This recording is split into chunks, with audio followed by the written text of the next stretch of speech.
Hey, it's NPR's Book of the Day. I'm Andrew Limbong. I do not go on cruises. That's just a rule I have. I've derailed a handful of family vacations my mom has tried to plan because of how hard I commit to that rule. My reasoning is I don't like the idea of not being able to just leave when things go wrong. Today's book is just helping bolster my argument. It's a novel by Quan titled The Unveiling, about a photographer who goes on an Antarctic cruise, and guess what? Things go wrong. Quan talks to NPR's Ayesha Rascoe about the cultural fissures that get revealed when things go awry, and what redemption means to different people. That's after the break. This message comes from Schwab. Everyone has moments when they could have done better. Same goes for where you invest. Level up and invest smarter with Schwab. Get market insights, education, and human help when you need it. This message comes from Mint Mobile. Starting at $15 a month, make the switch at mintmobile.com/switch. $45 upfront payment for 3 months. 5 gigabyte plan equivalent to $15 a month. Taxes and fees extra. First 3 months only. See terms. A Christmas-time Antarctic cruise in crystalline, icy waters is the setting for Quan latest novel, The Unveiling. Experienced mostly through the eyes of a film scout and photographer named Stryker, we're taken on a luxury trip gone horribly wrong in so many ways. A mishap earlier in the book leaves our cast of characters stranded, fending for themselves in a hostile, at times mysterious environment, and things get tense and a little strange pretty quickly. Poet, playwright, and novelist Quan joins us from Madison, Wisconsin. Welcome to the program. Fabulous. Thanks for having me. First of all, tell us about this main character, Stryker. I'm just the name.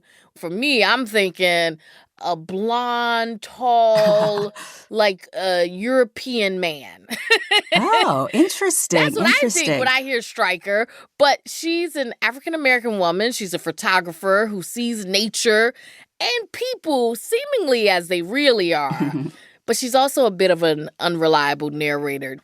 Yeah, so that's an interesting observation about her name. I have to admit, I do maybe steal names from friends and friends of friends. And so one of my friends does have a friend named Stryker. That's her last name. That's what she goes by. And I knew when I heard that I was really just like, yes, because it does so much work, right? But yes, so she is on this Antarctic cruise. She's a film scout. She is looking for locations for a biopic about Ernest Shackleton and his doomed expedition. And I think the name Stryker also maybe clues you into that she's a bit of a loner in many ways, right? She doesn't rely on other people. She's definitely, like I said, like a lone wolf type. Yeah. And she's trying to navigate herself as this Black woman, and she's the only Black woman and one of the only people of color in the whole group.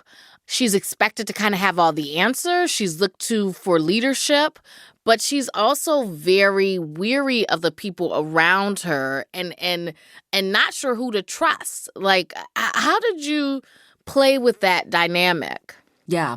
So a lot of what you're, alluding to has to do with her first impressions of people, right? Mm-hmm. And so that was a lot of fun to create these characters and to create her first impressions. Because let's face it, as human beings, we all do that, right? We meet somebody and we very quickly size them up, right? Usually it's not as extreme as, okay, if I were stranded in Antarctica, who would I trust? We tell our stories right from the get-go, right? And so it was really fun, like I said, to create those characters. But hopefully over the course of the book, we begin to see her preconceptions of who these other people are begin to shift and begin to change as more truth comes forward in various ways and in which more things kind of get revealed. The narrative, it does advance really quickly, and you have these pages that are redacted, which seem to be kind of like blackout moments. But you also have, which I found very different, is this book has no chapters. There are no chapter breaks. I mean, the pacing of it just goes. And why did you make that choice? Yeah. When you're in Antarctica, and especially in December because it's summer, because you're there in December, it means, 24-hour sunlight, right? And so it's the idea that every day sort of feels the same. And because of the cold temperatures, nothing ever really decays. So it's kind of like you're in this place of stasis, right? Everything's sort of stuck in certain kinds of ways. In some ways, the book is almost like a moment. Like even though a lot of things happen, and I wanted that sort of claustrophobic feel that you're like stuck in this place and you can't get out. So for me, chapters would have introduced like relief for the reader in a way. And I wasn't really interested. I'm like, no, there isn't really relief, right? You go until you go. You gotta stay in it. You gotta stay in it. This area of the Antarctic Peninsula, I mean, it's like the most remote part of the planet. The continent itself is massive. Mm-hmm. It is nature that rules here. Mm-hmm. What does that setting tell us about nature's place in this story? Mm-hmm.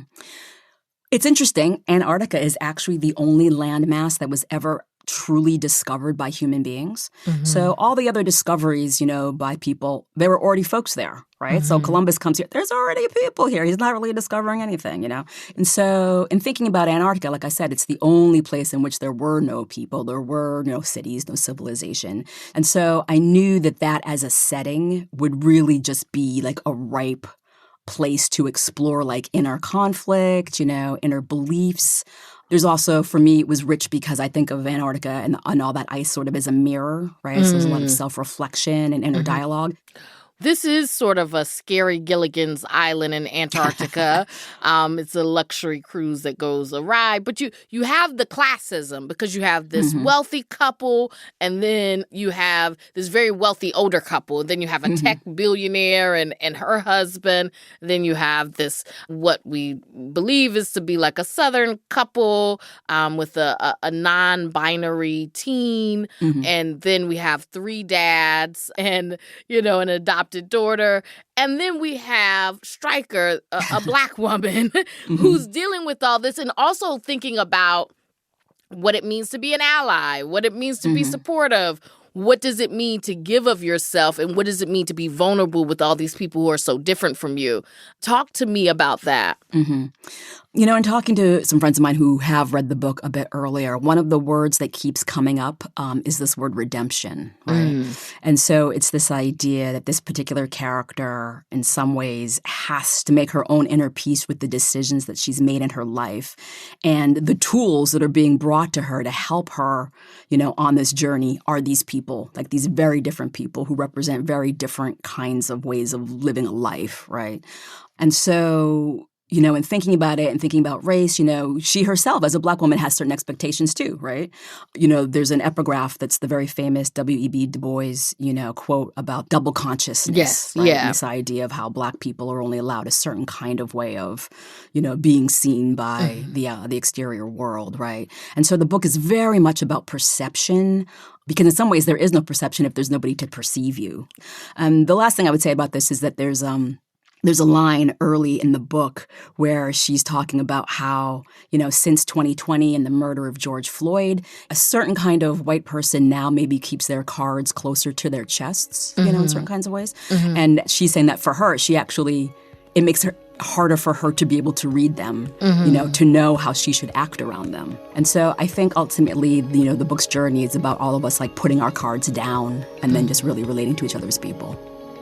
That's novelist Quan Berry. Her latest novel, The Unveiling, is out now. Thanks so much for speaking with us today. Thank you. It was fun.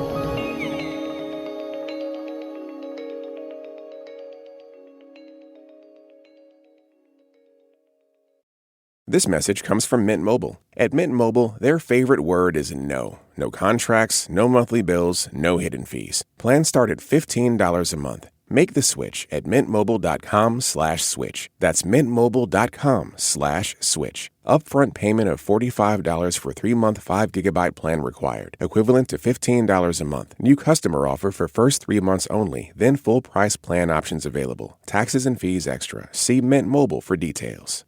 This message comes from NPR sponsor Rosetta Stone, an expert in language learning for 30 years. Right now, NPR listeners can get Rosetta Stone's lifetime membership to 25 different languages for 50% off. Learn more at rosettastone.com/NPR.